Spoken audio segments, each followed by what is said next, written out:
Student, अब हमारे पास small are दूरी के ऊपर जो रिजल्ट था वो हमने देख लिया। लास्ट लेक्चर में हमने उसका ग्राफ भी देखा कि उसका ग्राफ कैसे प्लॉट किया जाता है। ठीक है, उसके बाद हम अब क्या करें। अब उसके ऊपर बेस्ड जब मैं तुम्हें कह रहा था कि किस प्रकार से आप 2 से मल्टीप्लाई करेंगे और रिजल्ट के लिए हमें 2 से मल्टीप्लाई ऊपर और नीचे करना पड़ेगा ताकि हमारे पास जो कैलकुलेशन है वो कॉम्प्लिकेटेड ना हो, एक इजी वे में फॉर्म हो जाए, रन हो जाए वो जो भी कैलकुलेशन है वो। इसलिए अब उसके लिए क्या करें, एक क्वेश्चन ले लेते हैं ताकि ज्यादा अच्छे से समझ में आएगा। लिखें एक क्वेश्चन, एक अपरिमित विस्तार के सीधेता पर रेखीय आवेश घनत्व 2 माइक्रोकूलम पर मीटर है। इस रेखीय आवेश से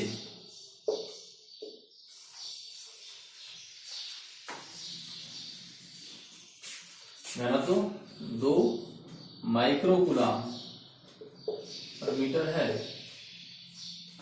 इस रेखीय आवेश से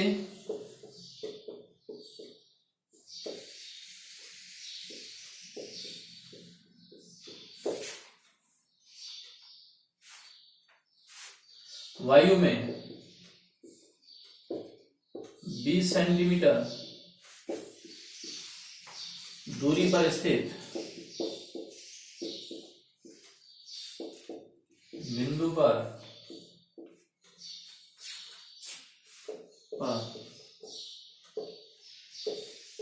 विद्युत क्षेत्र की तीव्रता का मान ज्ञात करो। क्या दिया है उसने कहा है कि एक अपरिमित विस्तार के सीधे तार पर, अपरिमित मतलब अनंत लंबाई का जो तार है उसके ऊपर रेखीय आवेश घनत्व 2 माइक्रोकूलम पर मीटर है। इस रेखीय आवेश से वायु में 20 सेंटीमीटर दूरी पर, कितनी सेंटीमीटर दूरी पर, 20 सेंटीमीटर दूरी पर क्या रखा हुआ है, यहां रखा हुआ है किसी बिंदु पर 20 सेंटीमीटर वायु से में 20 सेंटीमीटर दूरी पर स्थित कोई बिंदु है, उस पर विद्युत क्षेत्र की तीव्रता का मान ज्ञात करना है। अब देखिए अनंत लंबाई का जो तार है या हम लिखा एक अपरिमित विस्तार की सीधे तार, बात तो वही है कि नहीं। तो अब क्या करें, यहां पर निकालना क्या पड़ेगा, यहां पर हमें विद्युत क्षेत्र की तीव्रता निकालनी है और विद्युत क्षेत्र की जो तीव्रता है वो E है।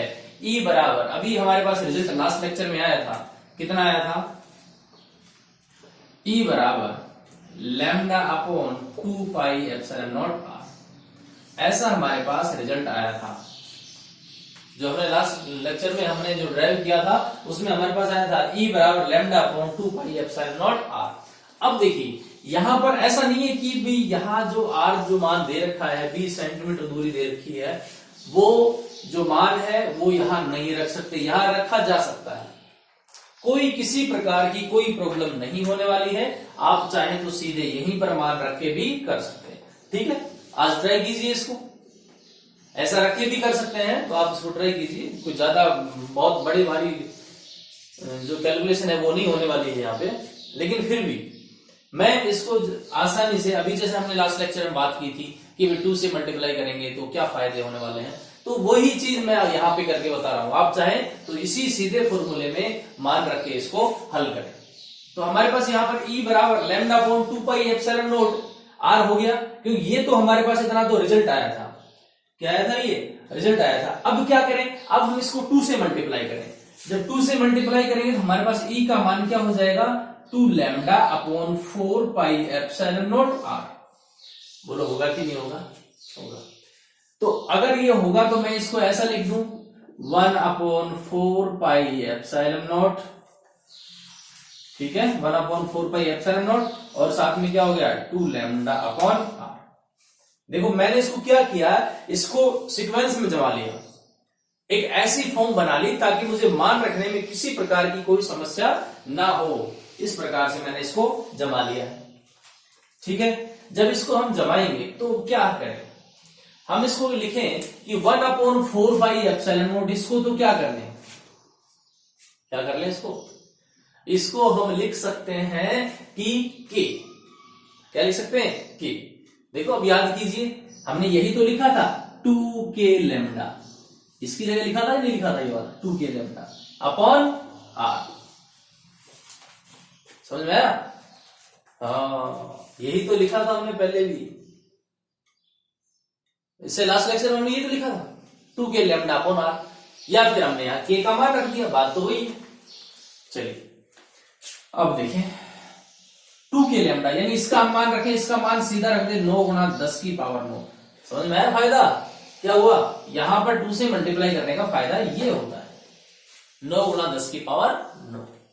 ठीक है, सीधा माना जाएगा। नहीं तो फिर क्या होगा, पाई का मान 3.14 लीजिए, एप्सिलॉन नॉट का मान 8.854 लीजिए, गुणा 10 की पावर -12, और जो भी मान बाकी के मान है उनको आप रख दीजिए, तब जाके आपका ये हो पाएगा। अगर नहीं तो आप इस प्रकार से हल कीजिए, तो ऐसे भी तो हो सकता है। अब साथ में क्या करें, इसको रखें इंटू 2 इंटू लैम्डा। लैम्डा का मान क्या कहा है, ये रहा 2 माइक्रोकूलम। तो हम यहां लिखें 2 गुणा 10 की पावर -6 बटा r का मान कितना है 20 सेंटीमीटर है। अब इसको क्या करना पड़ेगा, इसको मीटर में कन्वर्ट करना पड़ेगा। क्या करना पड़ेगा, इसको मीटर में कन्वर्ट करना पड़ेगा। और जब इसको मीटर में कन्वर्ट करेंगे तो हम क्या लिख सकते हैं, इसको 20 सेंटीमीटर है, हम इसको लिखें 20 गुणा 10 की पावर -2 मीटर। 20 गुणा 10 की पावर -2 मीटर, इस प्रकार से इसको लिखा जा सकता है। तो हम लिख देते हैं 20 गुणा 10 की पावर -2। देखो लास्ट लेक्चर हमने एक क्वेश्चन और भी किया था, वहां पर सेकंड लास्ट लेक्चर में, आपसे 2 वीडियो पीछे आप चले जाइए, वहां एक ऐसा आगे प्रश्न किया था। वहां पर हमारे पास कुछ ऐसी वैल्यू आई थी, लेकिन हमने वहां पर इस 0 को भी हटा दिया था और 10 की पावर -1 बना दिया था उसको, याद आया? ऐसा हम कर चुके हैं पहला। चाहे तो आप यहां भी ऐसा कर सकते हैं कि 20 गुणा 10 की पावर जो -2 है आप उसको हटाइए और 20 गुणा 10 की पावर -1 बना दीजिए। अब आप इसको हल कर सकते हैं। जब आप इसको हल करेंगे तो हमारे पास मान कितना होगा, यहां पर हमारे पास E का मान आएगा, E बराबर 1.8 इंटू 10⁵ पर ये हमारे पास मान हो गया 1.8 गुणा 10 की पावर 5 न्यूटन पर कूलम। ऐसा हमारे पास मान हो गया। यहां पर भी लिख लें 1.8 इंटू 10⁵ न्यूटन पर कूलम। ठीक है, ये मान हमारे पास हो गया। इस प्रकार से ऐसे क्वेश्चनों को हल किया जा सकता है। अब हमें पता पड़ गया इस क्वेश्चन को हल करने के बाद में कि 2 से मल्टीप्लाई करें तो क्या होने वाला है। ठीक है, अब ऐसा ये क्वेश्चन और भी देखेंगे, तो देख लेते हैं ऐसा क्वेश्चन क्या है।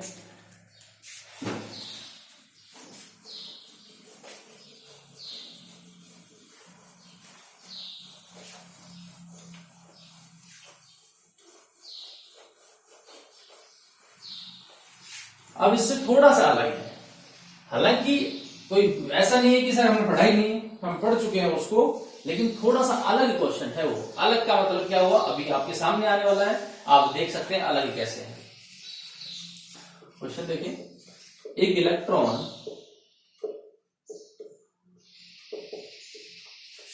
.1 मीटर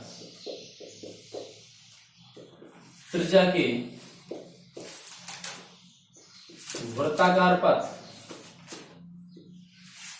पर अनंत रेखीय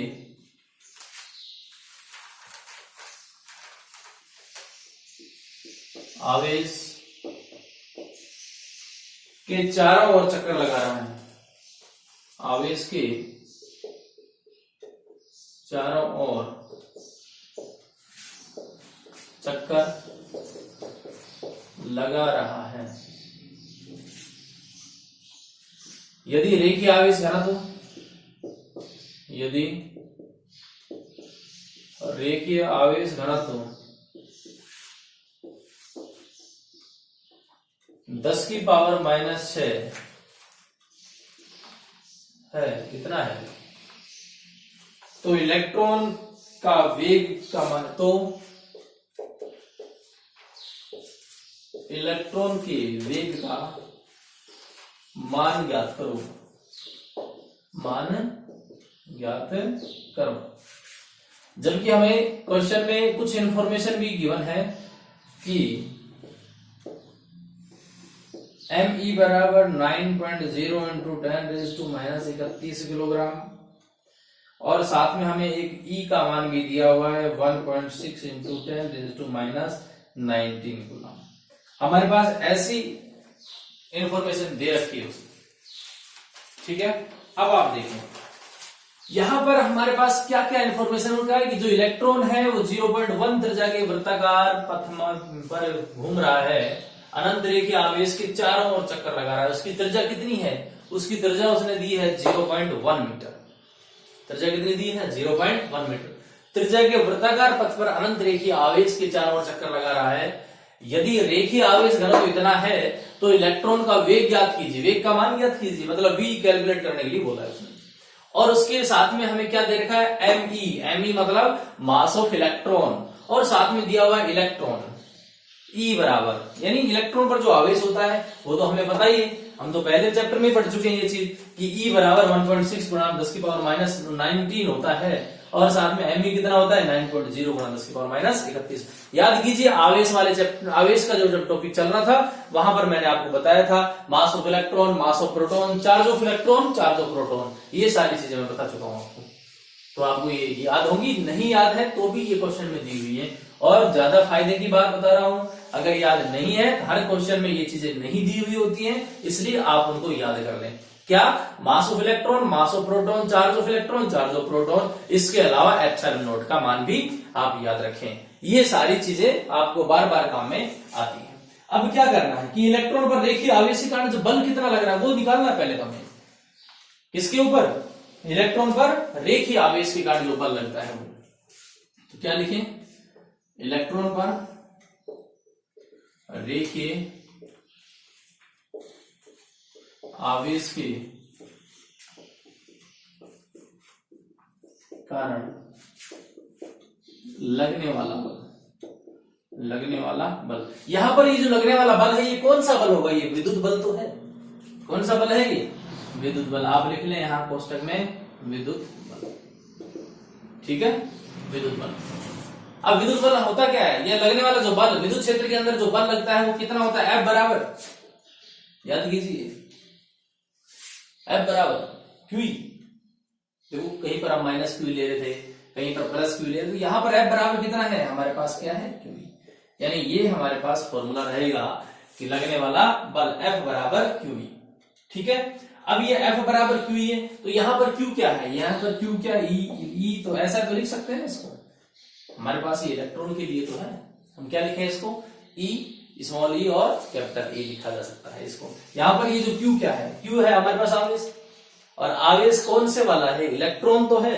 तो यहां पर देखिए क्या लिखा है? एक इलेक्ट्रॉन चक्कर लगा रहा है, ऐसा तो नहीं लिखा कि प्रोटॉन चक्कर लगा रहा है ना। तो हम क्या लिख सकते हैं? इसको ऐसा लिखा जा सकता है। अब क्या करें? आगे की इन्फॉर्मेशन देखिए। अब हमारे पास यहां से इलेक्ट्रॉन पर देखिए आवेश के कारण लगने वाला बल तो हमें मिल गया, और वो लगने वाला बल कितना होता है?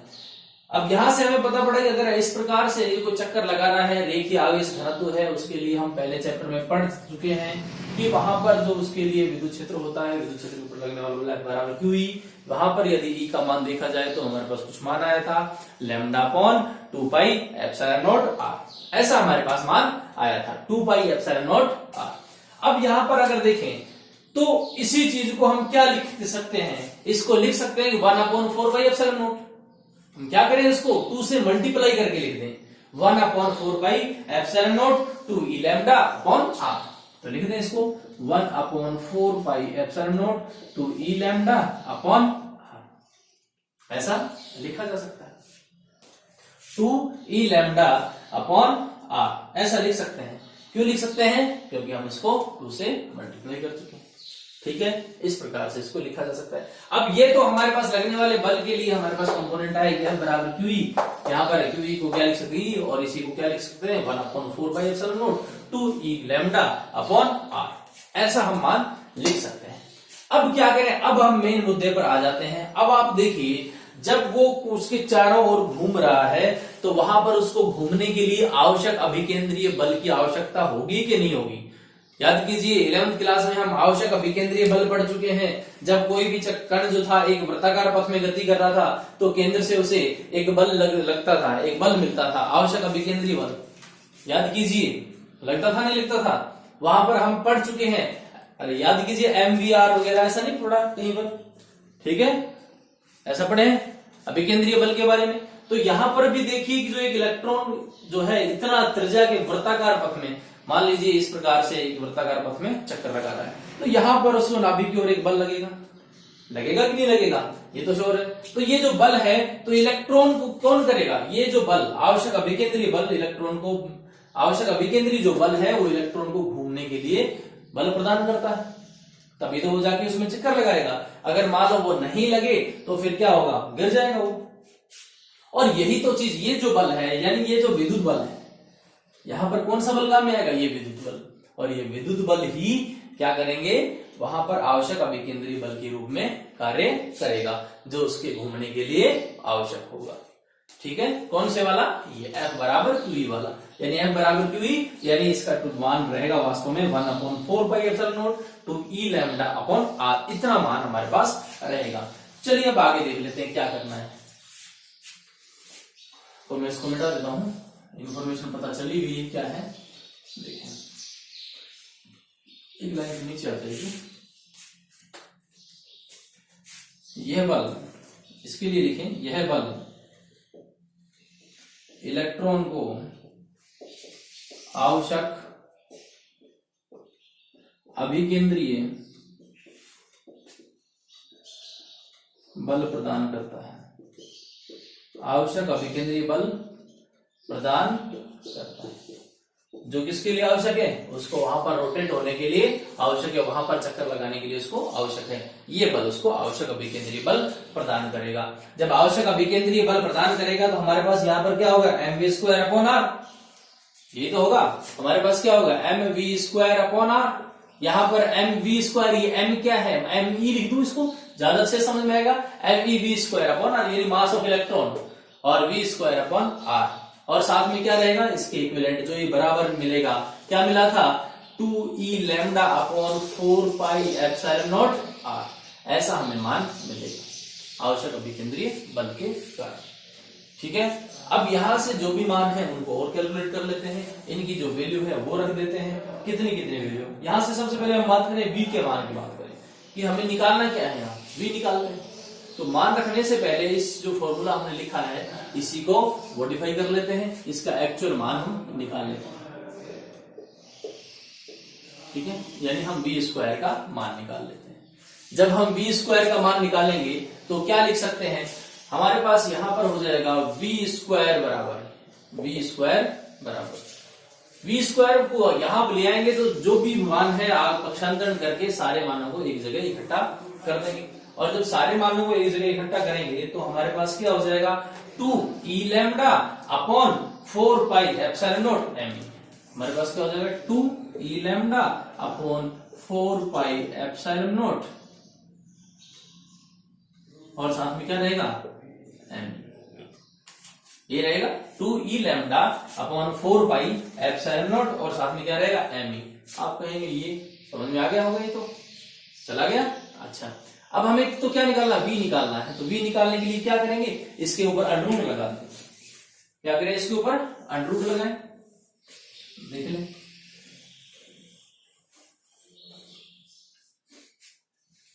हम इसको ऐसा लिखते हैं, under root of 2E lambda upon 4πε0 साथ में क्या me, इस प्रकार से लिखा जा सकता है। ठीक है, अब हमारे पास ये जो मान हो गया इसका आप वैल्यू रख दीजिए। अब यहां पर देखिए 2 की जगह क्या रखा जाएगा, 2 ही रखा जाएगा, और यहां पर अगर देखें तो ये तो वास्तव में अपने आप में एक अलग है, इसको नोट कर लिया। मैं इसको थोड़ा सा लाइन बड़ा बना देता हूं। अब ये 1/4πε0 ये मान अलग है कि नहीं है, यानी इसकी जगह क्या रखा जा सकता है, 9 × 10⁻9 रखा जा सकता है। बाकी me मास ऑफ इलेक्ट्रॉन ये दे रखा है 9.0 × 10⁻31। यहाँ पर E का मान हमें पता है, लैम्डा के लिए भी करेंगे कुछ। ठीक है, अब आप देखें यहां पर अगर देखें तो हमारे पास लैम्डा कितना है 10⁻6 है, तो रख देते हैं ये सारे के सारे मान, लैम्डा का मान भी हमारे पास आ गया है। तो देखो कितना कितना रखेंगे,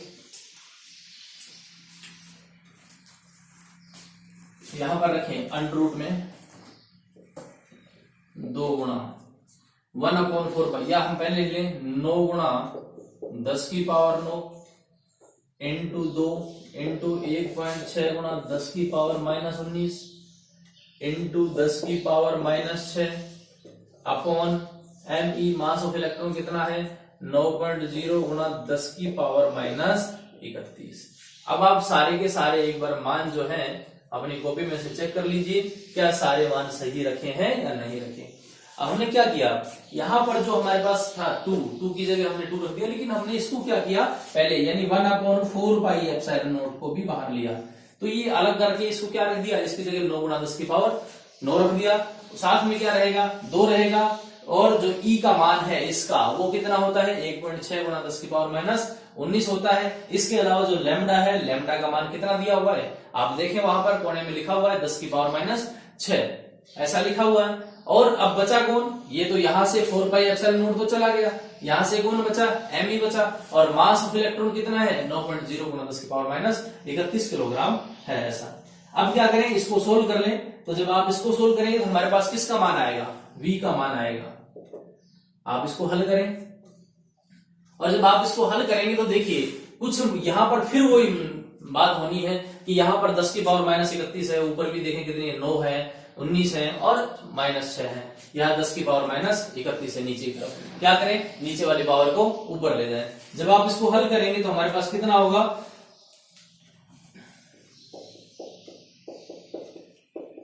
इस प्रकार की हमारे पास एक फॉर्म जनरेट होगी जब आप इसको पूरे रूट को हल करेंगे। जब 2 गुणा 16 गुणा 10 की पावर 14, और यहां से हमारे पास मान कितना आएगा, यहां से हमारे पास मान होगा 5.65 गुणा 10 की पावर 7, 5.65 गुणा 10 की पावर 7। इस प्रकार से हमारे पास यहाँ V का मान आ जाएगा 5.65 गुणा 10 की पावर 7। और ये देखिए पूछा क्या है इसने, वेग का मान पूछा है, और इसका मात्रक क्या लिखेंगे मीटर पर सेकेंड, ऐसा मान होगा। आप इसको हल कर सकते हैं। जब आप इसको हल करेंगे तो 5.65 ही आएगा। ज्यादा अगर किसी को दिक्कत आती है तो मैं एक स्टेप और लिख देता हूं 4√2 इस प्रकार से आप इसको हल करेंगे तो आपके पास यही आने वाला है। आप इसको हल करके देखिए। तो इस प्रकार के सवाल मान लीजिए हो तो आवश्यक अभिकेंद्रीय यदि बल के बारे में कोई भी एक इलेक्ट्रॉन है वो वृत्ताकार पथ में चक्कर लगा रहा है, जब वृत्ताकार पथ में चक्कर लगाएगा तो उसके लिए आवश्यक अभिकेंद्रीय बल चाहिएगा, और आवश्यक अभिकेंद्रीय बल कहीं ना कहीं से तो प्राप्त होगा। तो यहाँ पर आवश्यक अभिकेंद्रीय बल कौन है, विद्युत बल। विद्युत बल ही आवश्यक अभिकेंद्रीय बल प्रदान कर रहा है, इसलिए हमने लिख दिया mv²/r, और साथ में जो F बराबर QE का जो मान था उसको रख दिया, और इस प्रकार से इसको हल कर दिया। तो आज के वीडियो में इतना ही, नेक्स्ट अगले वीडियो में, तब तक के लिए गुड बाय।